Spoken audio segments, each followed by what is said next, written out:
You're exactly.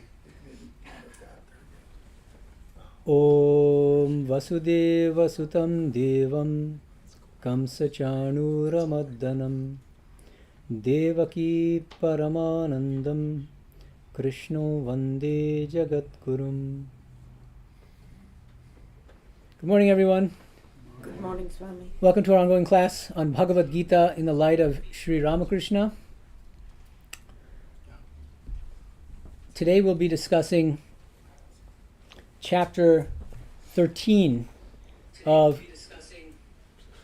Sri Aurobindo's essays on the Gita, called The Principle of Divine Works, and it is based primarily on 6, or is it, I think, like 7 shlokas, verses 3.20 to 3.26. Yeah, 7 verses. That's what we're going to be focused on. We'll be going through the verses and we'll be discussing the chapter corresponding to it. A heads up for the next class. It's going to be in 3 weeks because I'll be away for the next few weekends in Santa Barbara and other places. So Sunday, October 6th at 9:30 a.m.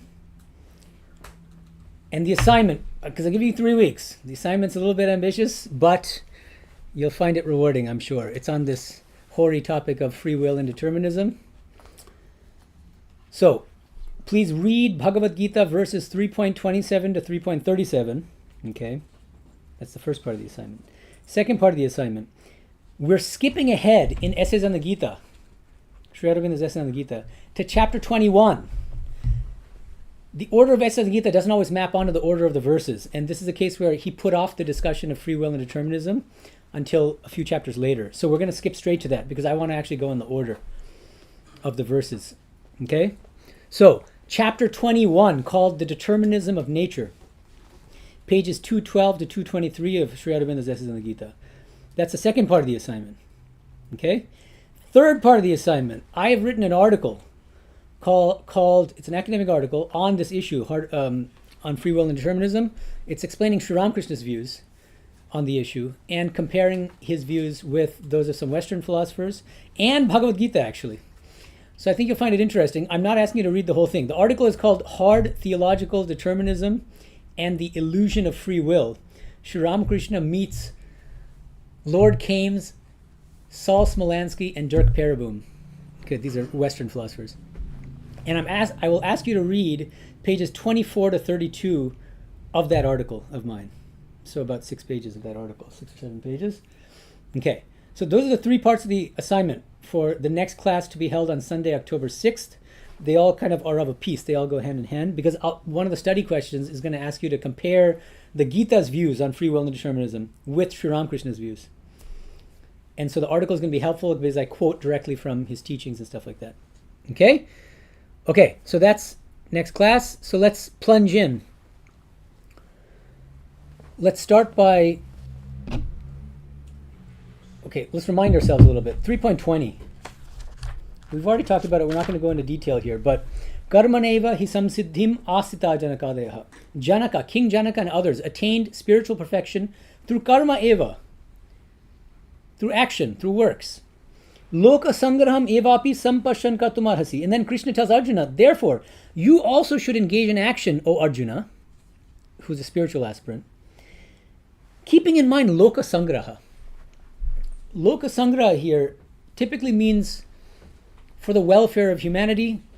Most of you probably know that the slogan of our order, the Ramakrishna order, coined by Swami Medhananda in Sanskrit is, what is it? Atmano. Very good. Atmano mokshartham jagad hitaya cha. For one's own spiritual enlightenment or liberation, and jagad hitaya, and for the welfare of humanity. We have these twin ideals, and they're supposed to go hand in hand, and they're supposed to be kind of mutually reinforcing. Not that they're going 2 different directions or we're doing 2 separate things, but striving to serve humanity is also a potent means of spiritual progress, and so therefore helps us in attaining Atmano Mokshatam, and vice versa. If we just pursue our own enlightenment without thinking of the world, we can fall into a kind of higher form of selfishness. It's kind of spiritual hedonism in a way. Okay, so one meaning of Loka Sangraha here, which occurs in verse 20, but also it's going to occur again in verse 25. We're going to get to that in a second. Chikishud lokasangraham. The term lokasangraha, it has two meanings, okay? One is for the welfare of humanity. Second meaning, which is the one that Sri Aurobindo emphasizes, interestingly, is for the holding together of peoples, which is interesting because he's going back to the etymology of the word. Sangraha literally means holding together, combining. Why does he say that? He has a very precise understanding of it. He says, he's explaining the person who is basically a Vijnani. We're going to get to that in a second. This Vijnani, the person who has realized the Purushottama, he says his motive of action can only be the holding together of the peoples. Chikishud loka sangraham. This great march of the peoples toward a far-off divine ideal has to be held together.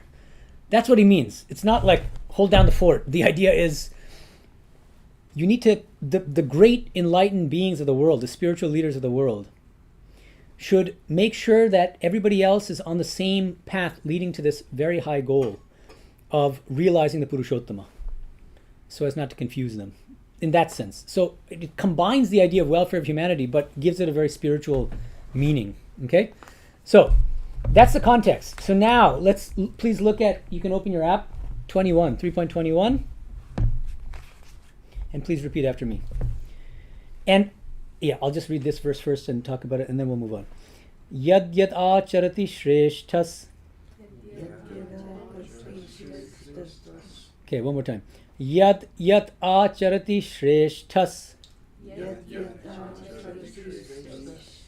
Tat tat evetaro janaha. Sayat pramanam kurute. Lokastad anuvattate. Okay. Shreha yat yat acharati itaraha janaha tat tat eva. Whatever the best do, others will follow them. It's the whole idea of a role model, right? Saha yat pramanam kurute loka tat anuvattate. The standard that the best creates, other people will follow that standard, will be inspired to follow that standard. I want to mention a couple things here before we move on to the next verses. First of all, Sri Aurobindo here, remember he's writing this in the 1920s. Nietzsche, the great German philosopher, he was a kind of contemporary of Sri Aurobindo's, like an older contemporary, and he was very famous in Europe at the time, throughout the world, but especially in Europe. And Sri Aurobindo was becoming famous for talking about this Superman idea and a divinized being, and that human evolution has not stopped at the level of humanity, but we will evolve from mind to supermind. And so people who are a little bit familiar with Nietzsche would often ask him, pester him with questions. Hey, isn't Nietzsche's idea of the Superman something like along the lines of what you're talking about? And so he would need to correct them. And that's why, in fact, in this chapter, as you know, let's look at it. Page 137.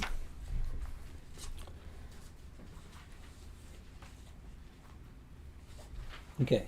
It's about exactly in the middle of the page. He says, the rule given here by the Gita is the rule for the master man, the superman, the divinized human being, the best, not in the sense of any Nietzschean, any one-sided and lopsided, any Olympian, Apollonian, or Dionysian, any angelic or demoniac supermanhood, but in that of the man whose whole personality has been offered up into the being, nature, and consciousness of the one transcendent and universal divinity, and by loss of the smaller self has found its greater self, has been divinized. Okay, let me very briefly, this is not a course on Western philosophy or Nietzsche. Let's not get sidetracked here, but at the bottom of the board here, Bhagavad Gita's Superman concept versus Nietzsche's Superman. Okay, let's first talk very briefly about Nietzsche's Superman. Okay. Nietzsche famously taught that God is dead. This is one of his famous things. There's you know those t-shirts? There's a t-shirt where it says, God is dead, Nietzsche. Nietzsche is dead, God. Anyway, okay. So Nietzsche is famous for proclaiming the death of God. Nietzsche has this idea of a Superman, especially in his work called Also sprach Zarathustra, Thus Spake Zarathustra.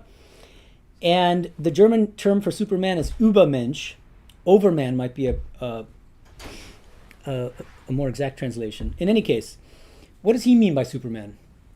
I'm not going into details, but the idea is after the death of God, when we can no longer muster belief in God, the Superman is the one who can bravely face and accept and even affirm the meaninglessness of all existence. And combine what Nietzsche calls the Apollonian and Dionysian elements. He's thinking of Greek thought here. And Apollonian elements are like logic, order, reason. Dionysian elements, chaos, feeling, so heart. And so this, and he uses a term to refer to the Superman as a musical Socrates. So Socrates representing reason, the philosopher, musical Socrates. So combining that. So for Nietzsche, this is the ideal human being in a world without God. That is radically different from Bhagavad Gita's concept of the Superman. Sri Aurobindo, that's why I'm giving these equation marks here. Bhagavad Gita Superman equals what Sri Aurobindo calls the divinized man. Obviously not just man, divinized person, being. I take that person to be the Vijnani. Okay? The person who has realized the Purushottama, and he says, whose whole personality has been offered up into the being, nature, and consciousness of the one transcendent and universal divinity. Transcendent means the nirguna aspect. Universal, manifesting as this universe. Right? So both immanent and transcendent. And by loss of the smaller self has found its greater self, has been divinized. Okay, so the one who has realized the Purushottama and spontaneously worships the Purushottama and serves the Purushottama by serving beings, right? Exactly like Sri Ramakrishna's concept of Shiva Gyane Jiva Seva, which many of you mentioned in your study question responses. Okay. Another thing I wanted to mention about this verse before we move on is kind of a bit of a digression, but I thought I'd mention it.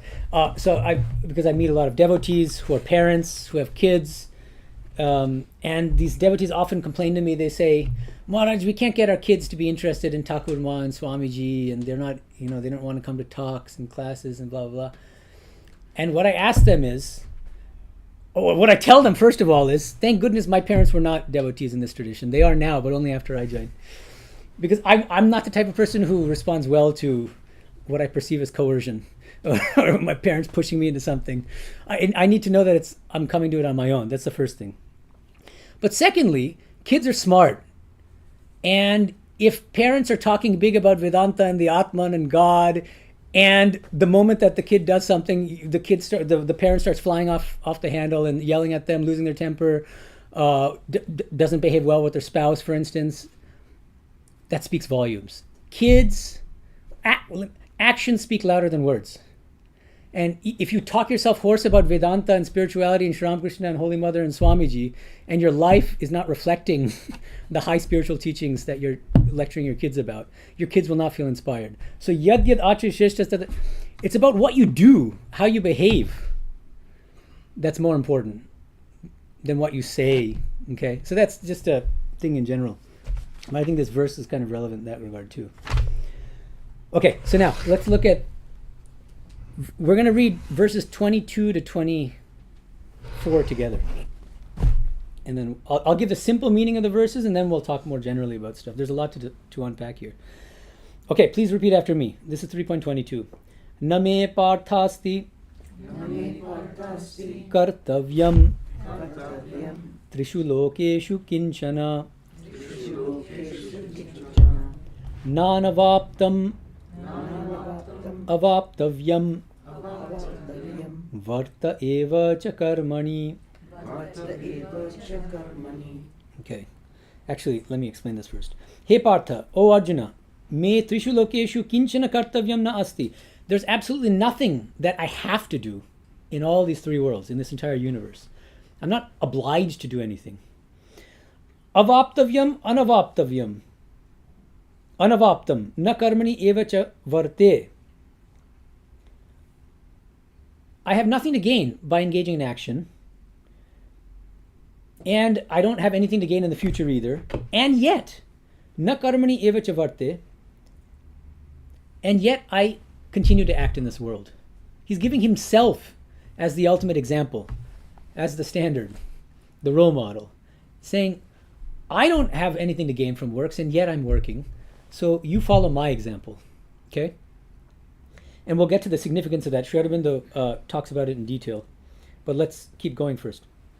He explains why he continues to act in this world. So 3.23. Yadi hyaham navarteyam jatu karmani atandritaha mama vartmanuvattante manushyaha partha sarvashaha. And 3.24, they go together. Utsideyur ime loka nakuryam karma chedaham sankarasya chakartasyam upahanyami mahaprajaha.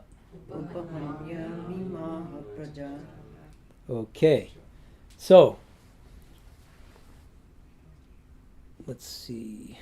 Okay, let's talk about these. I'll explain the simple meaning first. Okay, so he Partha yadi jatu aham atendritah karmani navatem. If I did not continuously engage in actions, what would happen? Manushyaha sarvashaha mama vartma anuvattante. Other people would follow my example. What would happen as a result? Aham karma na kuryam chet ime lokaha utsideyuhu. This whole world would sink into destruction. Sankarasya karta chasyam, and I would become, Krishna is saying, the author of total confusion and chaos. Imaha prajaha upahanyam, and I would, even in a metaphorical sense, I don't know if it's metaphorical or literal also, I would kill them. I would become the murderer of these people. Okay, maybe he means spiritual death, but it could also just mean literally they would die.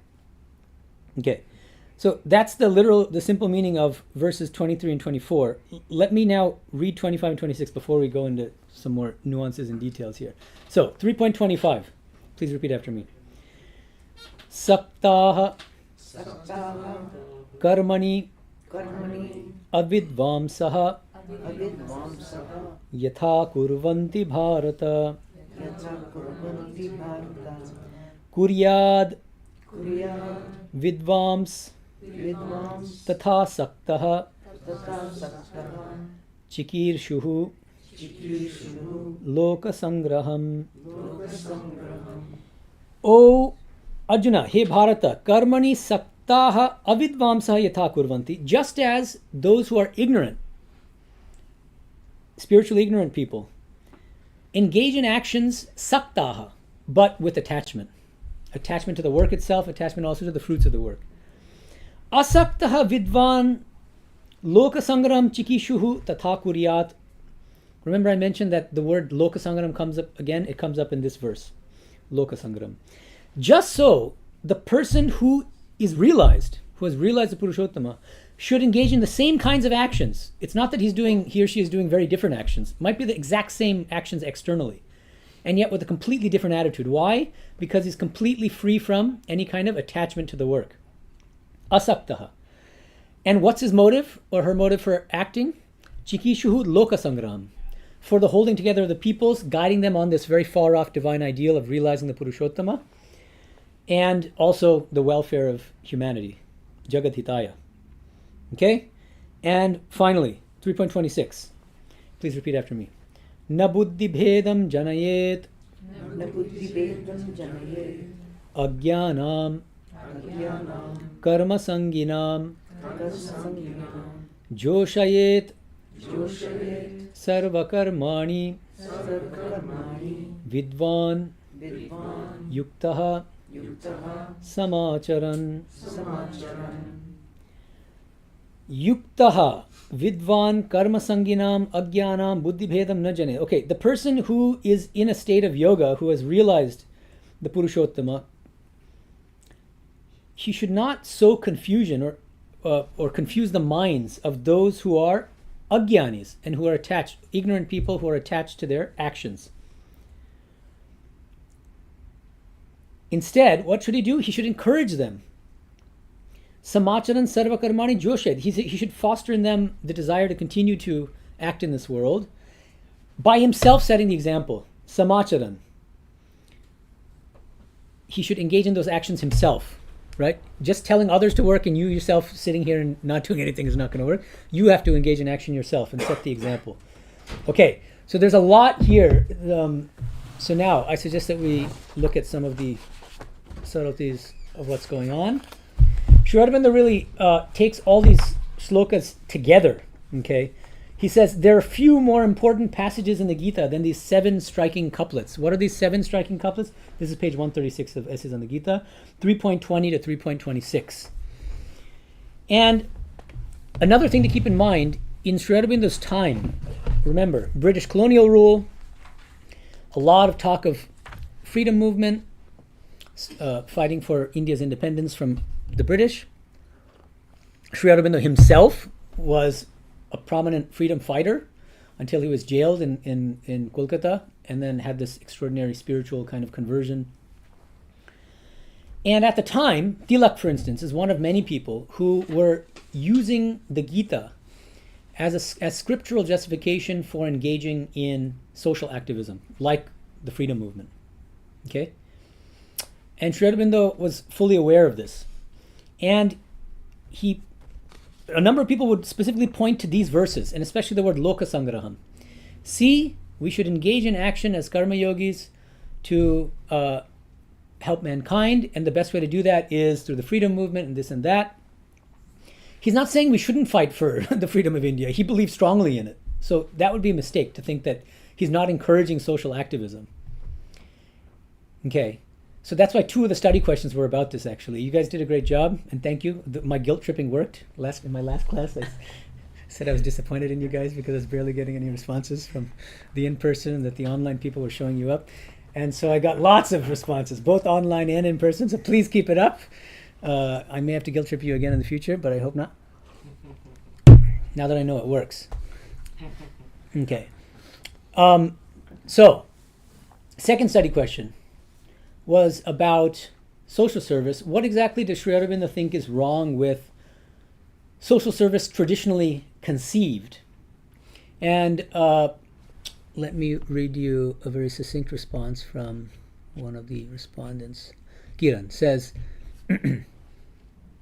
he means it to be a service that is purely moralistic and altruistic in action rather than having a more spiritual basis. There's nothing wrong with that kind of social service. Sri Aurobindo explains it to be more like an intermediate step in the raising of our consciousness that helps us at least break from some egotism and raising us to a more inclusive way of living. That does not mean we should stop there, but then rather go even further by spiritualizing our action. So I think that's a helpful answer. Please look at the board. On pages 136 to 137 of Essays on the Gita, the chapter we read, Sri Aurobindo distinguishes 3 stages in our spiritual progress. Okay? He says most people are stuck at stage 1. Our primary condition of individual, family, social, national egoism. Okay? Different kinds of ego. Some people are just individually egoistic. They're incredibly egoistic and they're like extreme hedonists, let's say, and they only care about themselves. Most people aren't that bad, though. Most people at least have a family. They care about their spouse. They care about their kids. So then that is family ego. Some people broaden their ego even further because they're thinking not just about their own family, but they're thinking of the whole country, their whole country as a kind of larger family. And they care deeply about the family. That could also become a problem. There's issues of nationalism and religious violence in the name of nationalism. But there's also something good about it, that it's not just an individual ego, you're expanding the ego to encompass other people. So social and national egoism, that's stage 1. But it's still ultimately grounded in some form of ego. When we move to stage 2, this is what he's talking about when he's talking about social service ordinarily conceived. It's based on what he calls intellectual and moral altruism.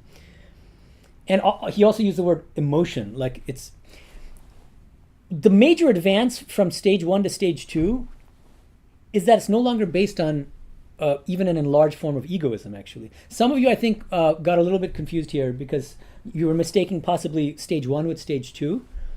Stage 2, Sri Aurobindo is saying, social service based on altruism is actually not based on ego. It's based on a realization of oneness.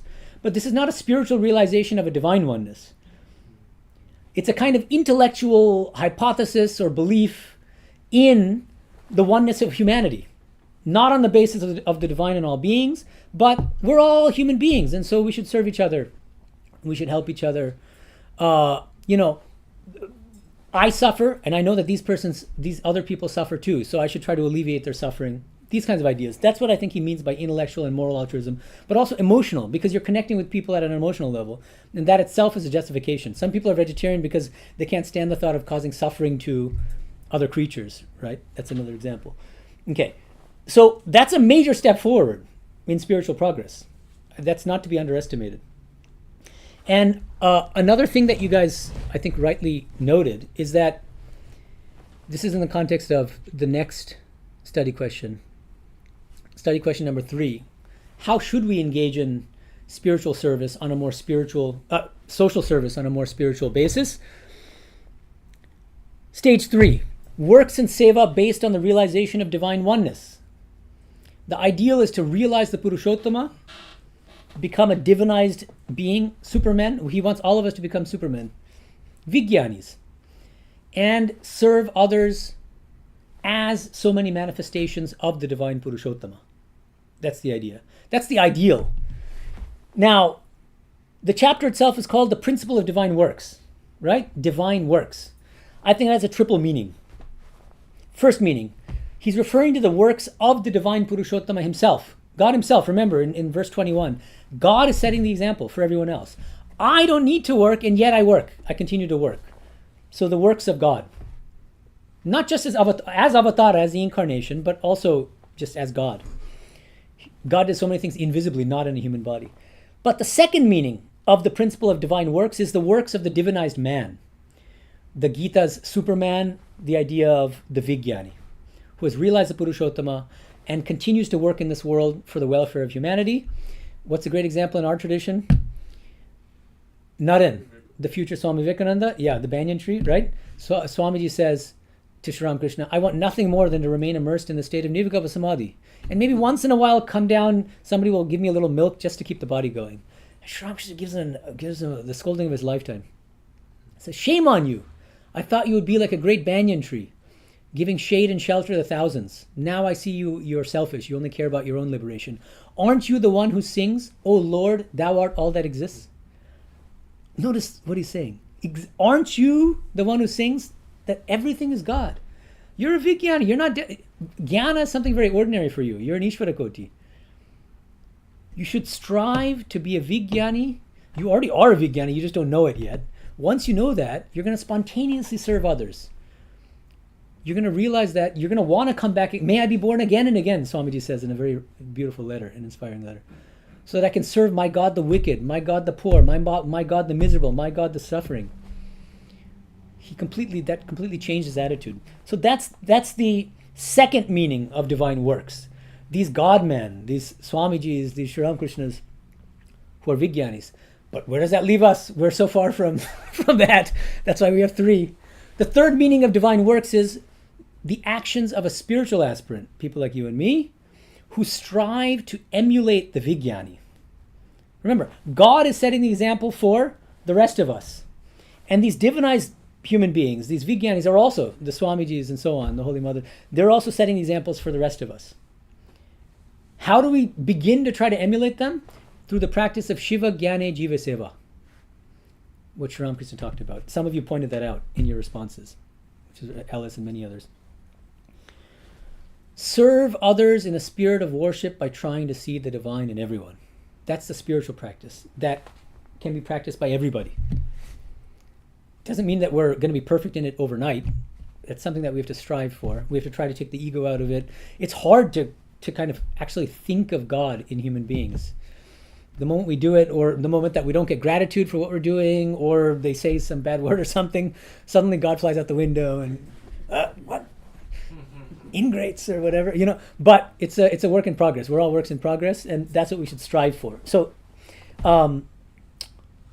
okay, so now I want to read you a few more answers to these study questions because I think they're really insightful.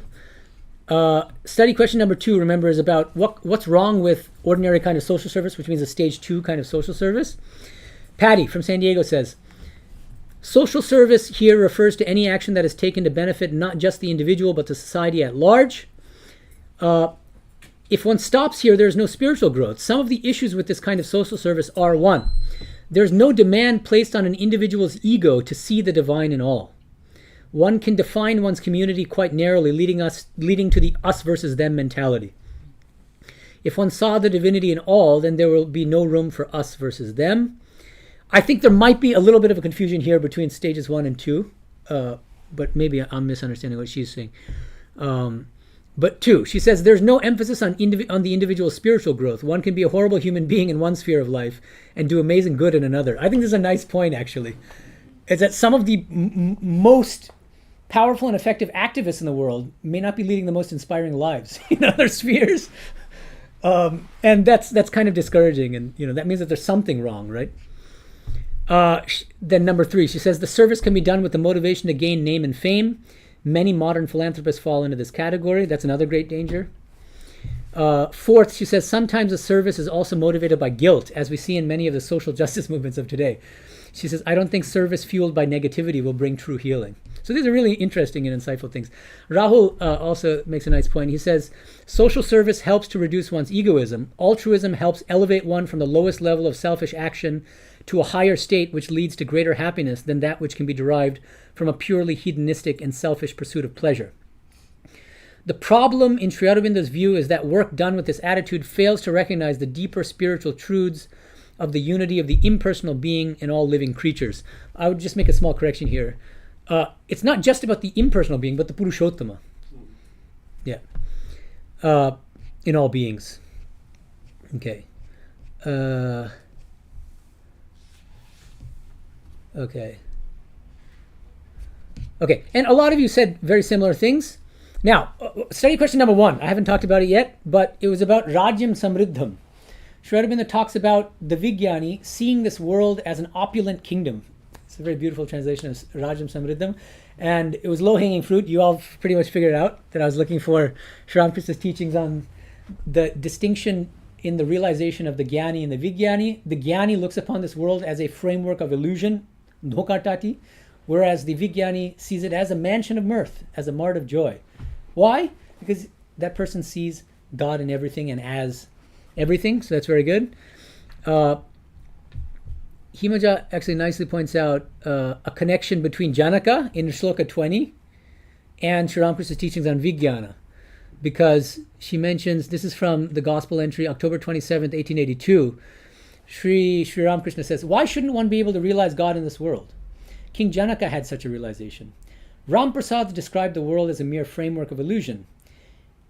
And then the song starts. He's quoting a song. He says, but if one loves God's hallowed feet, then, and then this is the song, this very world is a mansion of mirth. It's actually from a song, this idea of Majarkuti. Here I can eat, drink, and make merry. Janaka's might was unsurpassed. What did he lack of the world or the spirit? Holding to one as well as the other, he drank his milk from a brimming cup. So Sri Ramakrishna himself explicitly links this ideal set by King Janaka with the ideal of the Vijnani. So Janaka is a good example of a Vijnani. And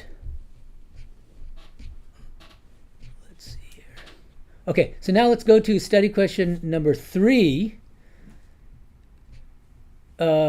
Drew quotes Rumi here in his response, which I thought was interesting. So what is study question number 3? Please explain how we can engage in social service on a truly spiritual basis. Please give 1 or 2 concrete examples of spiritually grounded social service. Drew says, this reminds me a lot of the Rumi quote. Yesterday I was clever, so I wanted to change the world.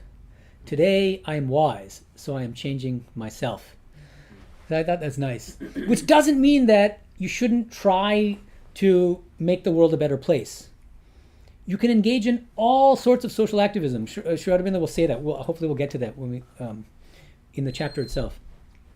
It's not that you should not be activistic. You should spiritualize the attitude in which you engage in whatever acts you're doing, whatever kind of activism. It could be social activism. But are you doing it just on the basis of a kind of intellectual, moral, emotional altruism? Or are you doing it on a spiritual basis? That's the question you have to ask yourself. Okay.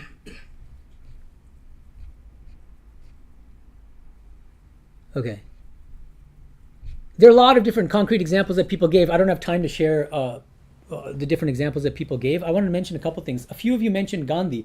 It's an interesting example because he was, of course, one of the great freedom fighters, highly spiritual, and everything he did, he said, was based on prayer and a strong belief in God, and that it was his mission in life to do these things.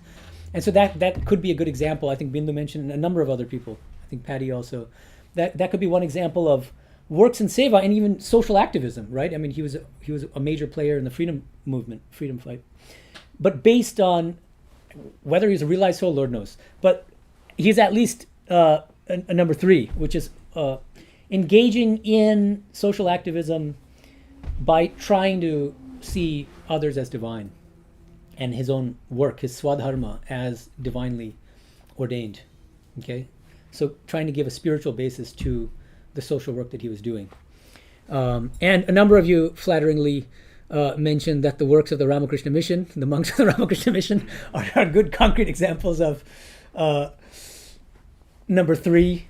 That's the ideal, which monks, of course, set for themselves. To what extent we actually live up to the ideal is only the Purushottama alone knows. But for us, as T.S. Eliot is my favorite poet, he says, for us there is only the trying. So we're all trying to varying degrees. But yes, that is the ideal. That's what Jagadhitaya means, and that's what Shiva Jnana Jiva Seva means. And of course, why only monks of the order? Any follower of our tradition follows the same ideal. Okay. Let me see if I can share, because there are a lot of questions actually too. Oh, but hold on. Maybe I should. Let's see here. Okay, let's read a little bit from the chapter because I think it's important too. Okay. Page 138, bottom. In order to indicate more perfectly his meaning, the divine teacher, the avatar, gives his own example, his own standard to Arjuna. And then there's a whole paragraph basically putting words in the mouth of Krishna. This is Sri Aurobindo's own kind of idea of what Krishna might have meant in these verses. It's very beautiful. He says, I abide in the path of action, he seems to say, the path that all men follow. So 3.22. Thou too must abide in action. In the way I act, in that way too thou must act. I am above the necessity of works, for I have nothing to gain by them. I am the divine who possess all things and all beings in the world, and I am myself beyond the world as well as in it. And I do not depend upon anything or anyone in all the 3 worlds for any object. Yet I act. This too must be thy manner and spirit of working. I, the divine, am the rule and the standard. It is I who make the path in which men tread. I am the way and the goal. But I do all this largely, universally, visibly in part, but far more invisibly. And men do not really know the way of my workings. Thou, when thou knowest and seest, when thou hast become the divinized man, must be the individual power of God, the human yet divine example, even as I am in my avatars. So number 2 here, the works of the divinized man, right? Most men dwell in the ignorance. The God-seer dwells in the knowledge. But let him not confuse the minds of men by a dangerous example, rejecting in his superiority the works of the world. Let him not cut short the thread of action before it is spun out. Let him not perplex and falsify the stages and gradations of the way I have hewn. 3.26, which we haven't talked about in detail yet, but I think it's worth talking about briefly. Na buddhi bhedam janayet agyanam karma sanginam. The one who has realized the Purushottama should not confuse those who are ignorant and attach their actions. What will create confusion? For those realized souls to just stop acting, because they don't need to. They have nothing to gain. But why do they continue to act? To serve humanity, to guide everyone, to hold together the people, to guide them on toward this very high spiritual ideal of realizing the Purushottama.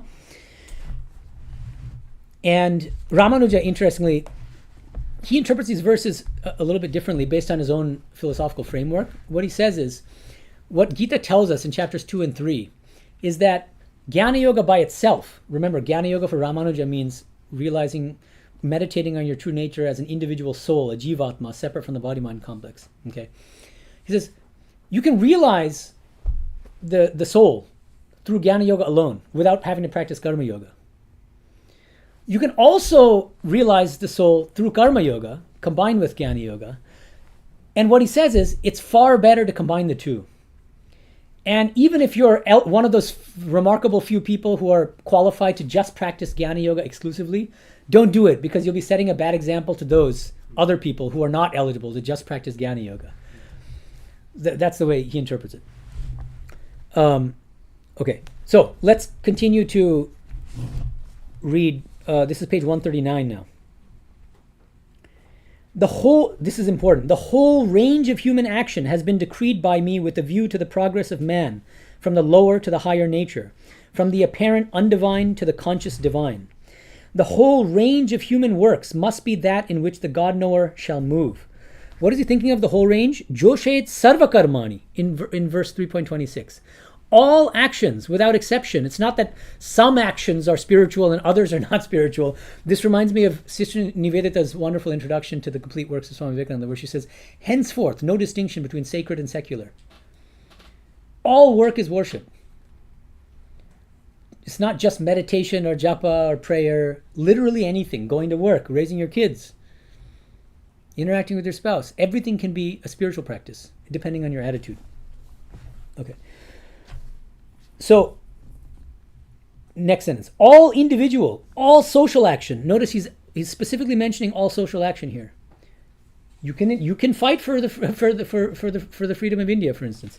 All social action, all the works of the intellect, the heart, and the body are still his. Not any longer for his own separate sake, but for the sake of God in the world, of God in all beings, and that all those beings may move forward, as he has moved, by the path of works towards the discovery of the divine in themselves. Outwardly, his actions may not seem to differ essentially from theirs. Battle and rule, as well as teaching and thought, all the various commerce of man with man may fall in his range. But the spirit in which he does them must be very different. So the real difference between stage 2 and stage 3 is nothing external. The people can be engaged in exactly the same actions, but the attitude is what is so different in stages 2 and 3. It is that spirit which by its influence shall be the great attraction drawing men upwards to his own level, the great lever lifting the mass of men higher in their ascent. Okay, and then in the next important paragraph, he goes on to explain, we can only accept this philosophy of divine works if we accept the ultimate reality not just as the impersonal Brahman, but as the impersonal personal Purushottama. Okay, you've heard this ad nauseum. That's why we don't need to read the whole thing, and because I do want to get to some of your questions now. So let's look at some questions. Okay. Anthony, I'm not fully clear on what Sri Aurobindo means by the term kinetic man. You've written a lot here, but let me just... I think you're right. I mean, you say, I think before... I think Sri Aurobindo refers to the kinetic individual as the man of the world. Could you please clarify this, since action must continue even after action is flung away? Is it as simple as the God-realized soul must still act in the world but not be of this world? I think that's right, yeah. I mean, so what he does is he opposes the kinetic man with the quietistic man.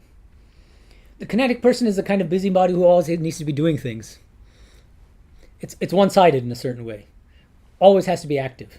The quietistic person is, I'm so spiritual, I'm too spiritual to do stuff. So I'm just going to sit still and meditate and leave me alone. And he says both capture a certain truth.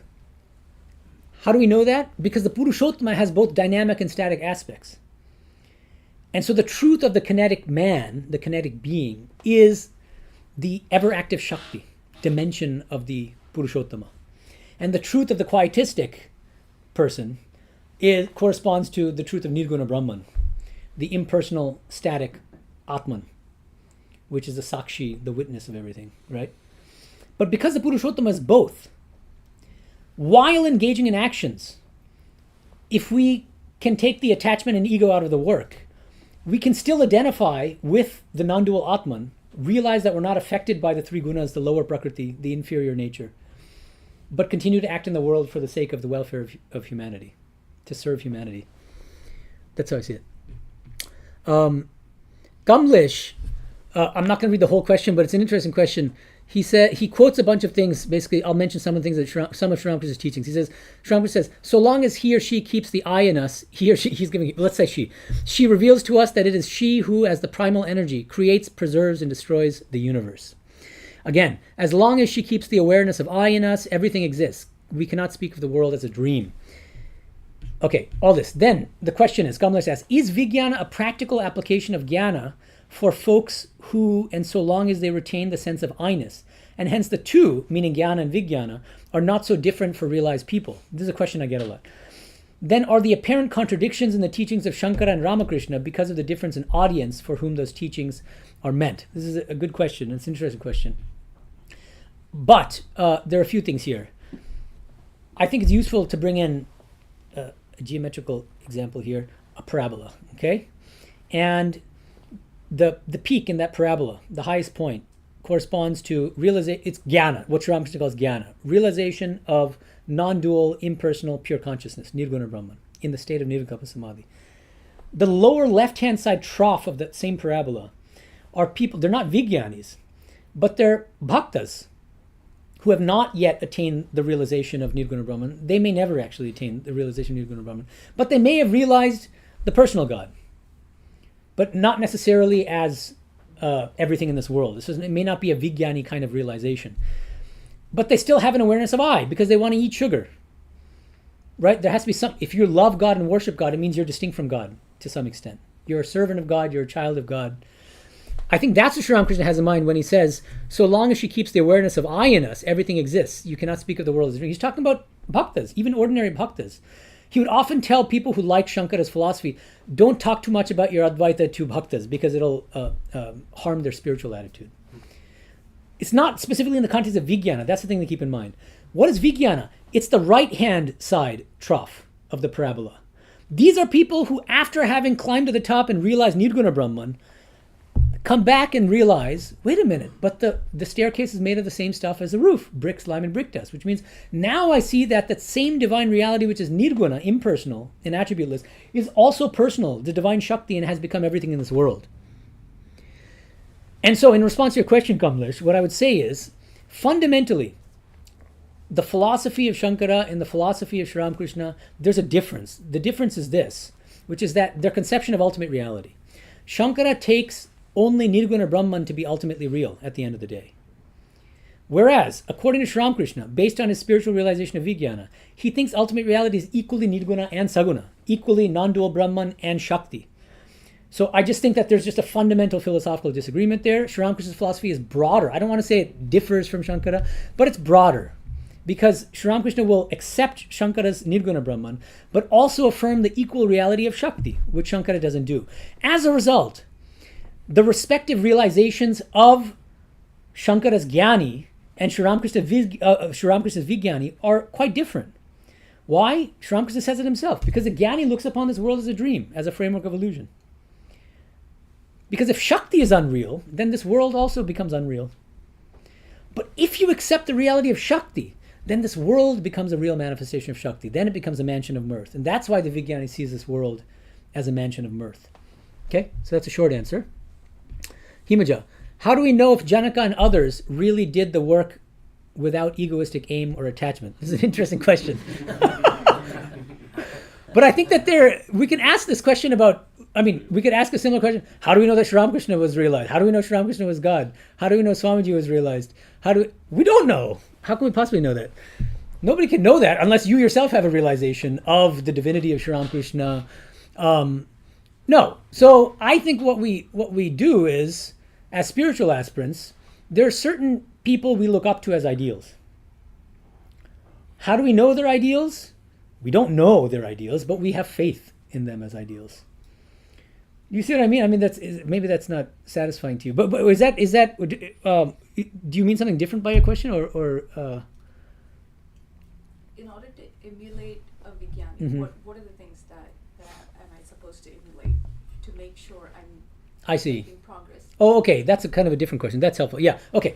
So look, one of the things I already mentioned, we should try to engage in Shiva Jnana Jiva Seva, which means if King Janaka and other Vijnanis are serving others in a spirit of worship spontaneously, naturally, perfectly, because they just see God in and as everyone. How do we emulate them? By trying to see God in everyone, which is hard. I think maybe What? Maybe the question is also like, if you look at Sri Ramakrishna, he led a particular type of life. And that's very different from the circumstances we were put in. That's true. But what about Holy Mother? Isn't that a better example? Cutting vegetables, arguing with Radhu. Radhu's throwing eggplants at her and bruising her. But I mean, she would do everything from A to Z. And yet, her consciousness, she's almost a better example in a way. Because Sri Ramakrishna, he had very special circumstances and people were there to hold his hand, otherwise he'd be falling down in samadhi. Holy Mother, look at her. And that's why Premanandaji, he praised Holy Mother in an extraordinary way. And he said that in a sense, she was spiritually greater than him because she had control over her. Because Sri Ramakrishna couldn't prevent his mind from soaring into these extraordinary states of superconsciousness, and so he would lose external consciousness. Holy Mother, fully immersed in this world, in a certain sense. She was in the world, but not of the world. And yet constantly also spiritually grounded. That's a much harder thing to pull off. So Holy Mother, I think, in a way, sets. But coming back to you, so does that help to answer the question or no? It's still confusing. So what's the confusion? So acting, you're saying I have to act in the world, seeing God in Trying to see God. Yes. What exactly does that mean? What does it mean? I think it means this. Usually, whenever we get into some kind of conflict with someone, whenever we react emotionally to another human being, it's because we're not seeing God in that person. That's how I see it. The moment we actually try to see God in the person, it's going to reduce that tendency toward emotional reactivity. We'll be much more respectful to those people, to our kids, to our spouses, to our co-workers. We won't be as ambitious. Look, just another example, which Swamiji mentioned, which is Pavhari Baba. A thief comes and steals something from his room. Bhavhari Baba finds out. The thief recognizes that he finds out, starts running away in fear. Bhavhari Baba runs after the thief, not to catch him, but to give him more of his stuff. Why? Because he sees God as the thief. Oh Lord, you have come. Please take this and that. That's an extreme example because he's a saint, right? But the point is, that's the whole idea of emulation, is that it's not easy, but it's something that we can strive for. But is it practical? Say someone is trying to kill me. Whoa. Should I ask them to just shoot at me? I mean, is that No. is that practical? So then Sri Ramakrishna adds, he says, even the tiger is Narayana, but that doesn't mean that you should do pranams to the tiger because he'll eat you. So they both seem very contradictory. Here, it requires a judgment call. Who is the real tiger Narayana? It's very easy for the ego to convince yourself, yeah, this guy's a tiger Narayana, that's why I have to act harshly and tamasic with this person, and that person. I think the best solution in this case is being prayerful. Because it's all too easy for us to convince ourselves that, yeah, this is justified, and I have to behave this way, and I have to be rude, and I have to be rough, and I have to abuse this person, because otherwise I can't. Because, as Sri Ramakrishna said, you have to hiss at least, or, we'll use these kinds of teachings, or tiger Narayana. Often it's ego talking. Often, I'm not saying always. Pray before you do anything. And it could literally be mental. You don't have to run off to your shrine to do it. But if you can catch yourself in the act about to react emotionally and just say, wait a minute, let me just take a step back and ask, is this really the right way? Am I really seeing God in this person? Or is it just the same old rascal ego acting in me and the same old emotional patterns that are coming up again and again? I don't know. These are tricky things. I'm not saying there's an easy answer, but this is something.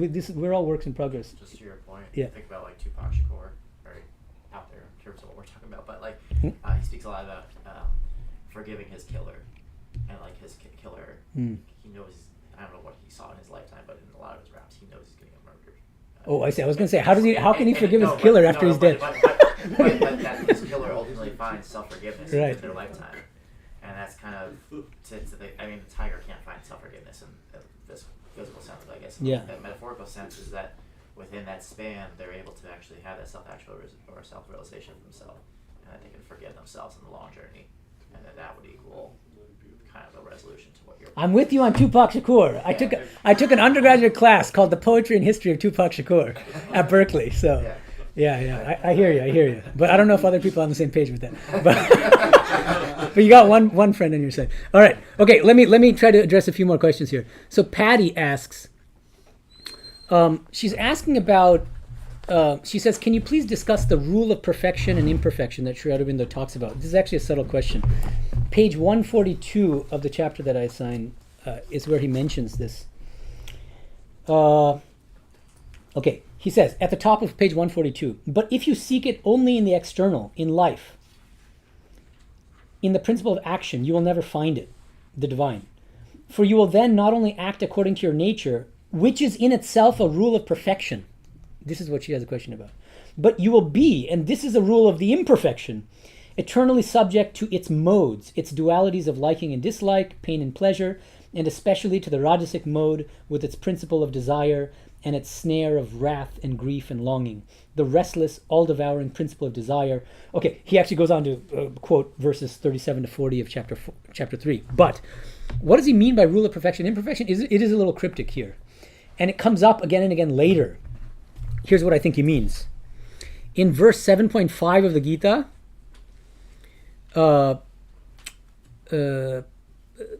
Krishna says, "I, the Purushottama, have become the Jiva." He says the same thing in chapter 15 as well. And in verse 8.3, chapter 8, verse 3, Krishna talks about the Swabhava of the Jiva. The Swabhava, which means the own law of being of the Jiva. So the Jiva is Paraprakriti. Okay, that's 7.5, the term Paraprakriti, the supreme nature.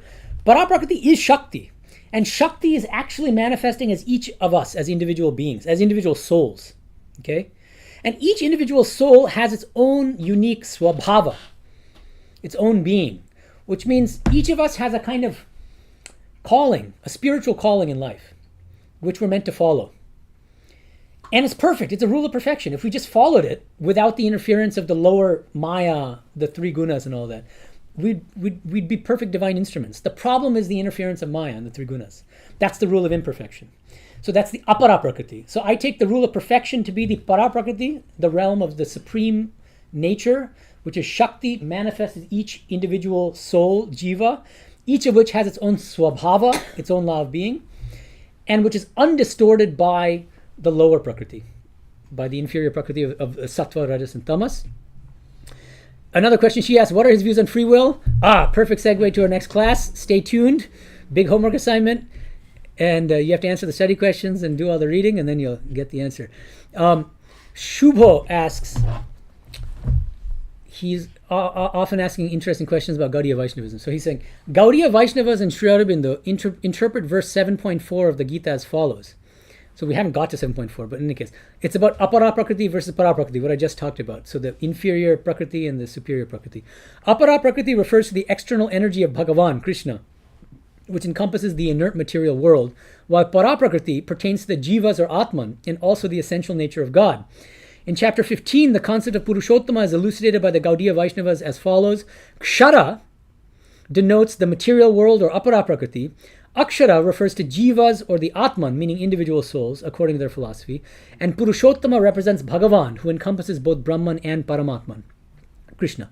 Therefore, can we interpret it in a similar manner according to Aurobindo's approach? And he goes on, but here's, okay, the short answer is please read my article. I have an article on this issue, so please read it. I'll give you the link in the YouTube description, harmonizing the impersonal Brahman with the personal God, Sri Aurobindo's Vijnana Vedanta in dialogue with Gaudiya Vaishnavism. But, very briefly, one fundamental difference here between Gaudiya Vaishnava philosophy and Sri Ramakrishna's Vijnana Vedanta is the following. Both of these philosophies do maintain that the ultimate reality is nirguna in one aspect and saguna in another aspect. That's a commonality. But, what does Sri Ramakrishna say? When he says Brahman and Shakti are abhed, inseparable, non-different, he gives the example of like fire and its power to burn. And he even says, one cannot think of fire without thinking of fire's power to burn, and vice versa. One cannot think of fire's power to burn without thinking of fire. in technical philosophical terms, that's called the mutual ontological dependence of Brahman and Shakti. Both depend on each other. By contrast, according to Gaudiya Vaishnava philosophy, there is an asymmetrical ontological dependence of Nirguna Brahman on Krishna, but Krishna is not dependent on Nirguna Brahman. Because they use the Sanskrit term tanubha or pratibha to refer to Nirguna Brahman. They say that, which means peripheral brilliance. Nirguna Brahman is just the peripheral brilliance of Krishna. It's like our appendix. We can cut the appendix out of our body and we're not affected. It's like the appendix in the human body, Nirguna Brahman. That's not what Sri Ramakrishna is saying. So that's a crucial philosophical difference, I think, between Gaudiya Vaishnavism and Sri Ramakrishna's Vijnana Vedanta. As a result of that one crucial ontological difference in their philosophies, you end up with all of these differences. Gaudiya Vaishnavism turns out to be a very hierarchical philosophy and even spiritual practice. And there are many different kinds of heavens, and they grade the heavens, and these are higher heavens, these are lower heavens. And Sri Ramakrishna doesn't go in. And then the realization of Nirguna Brahman, according to them, is much lower than the realization of the bliss of Krishna. Okay? Whereas Sri Ramakrishna doesn't go into this higher and lower kind of talk. Rahul, question relates to study question number 2. Is the attitude of doing works with the attitude of social service at the same level as the stage in the Gita where one performs Vedic sacrifices? It seems to me that Sri Aurobindo, unlike Sri Ramakrishna, does not merely take the view that Advaita is another equally valid path. He seems to suggest that in the view of the Gita, all aspirants should seek to rise above the realization of the impersonal self. Would you agree? Actually, a separate question. So that's, okay, this question. Let's focus on this question. We just don't have time to address all of them. Yeah, that's interesting. So you're saying that, so you take Sri Ramakrishna to be saying that Advaita can take you to the highest and give you liberation, so can bhakti, and you take your pick, so can karma.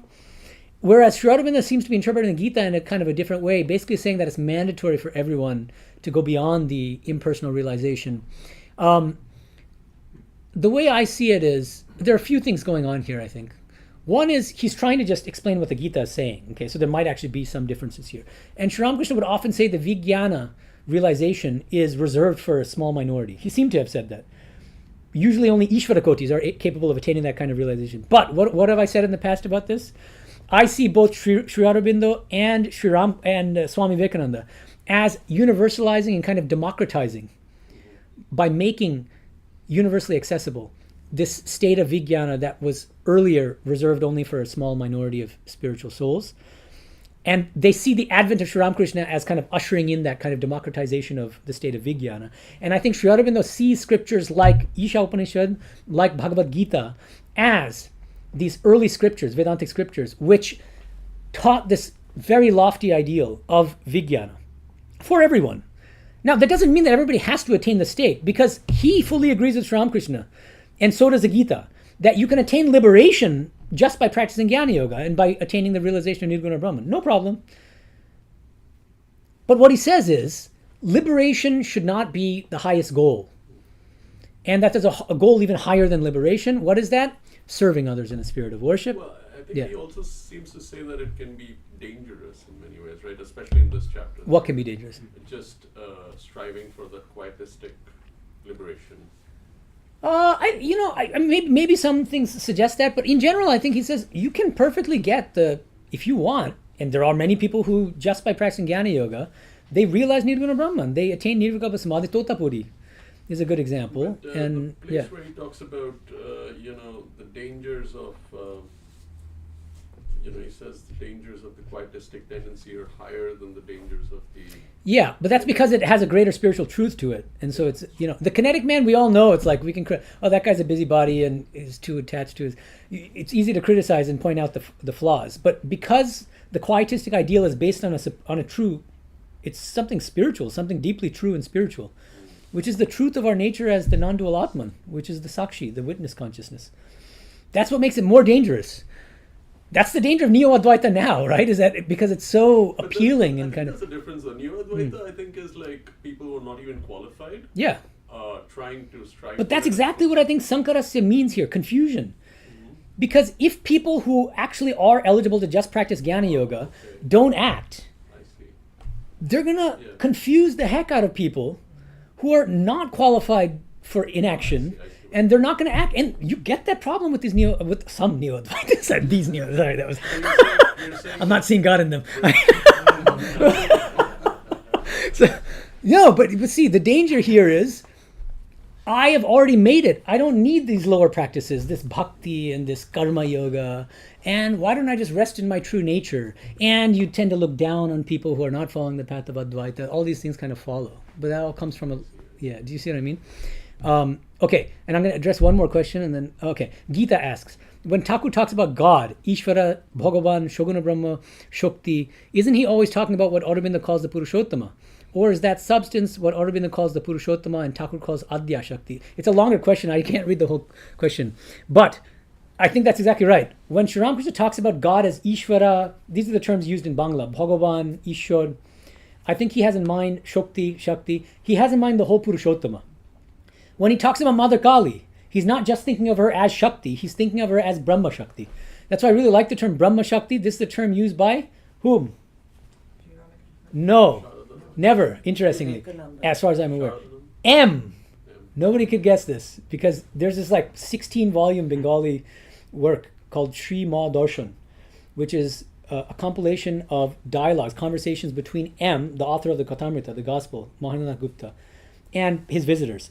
Okay, and he'll say these. He's basically just always talking about Sri Ramakrishna's teachings, his life, and he often refers to Sri Ramakrishna's understanding of ultimate reality as Brahma-Shakti, in Bengali, Brahma Shakti. And I think it's the most succinct way to capture Sri Ramakrishna's understanding of the ultimate reality. This is the Purushottama, Brahma Shakti. And so when Sri Ramakrishna talks about Ishwar, don't ever limit Ishvara to just Saguna Brahman or Shakti. It's always Brahma Shakti. It's always the divine, impersonal, personal Purushottama. All right, great class, guys. Thank you. See you guys on October 6th. A lot of homework, but I'm giving you 3 weeks.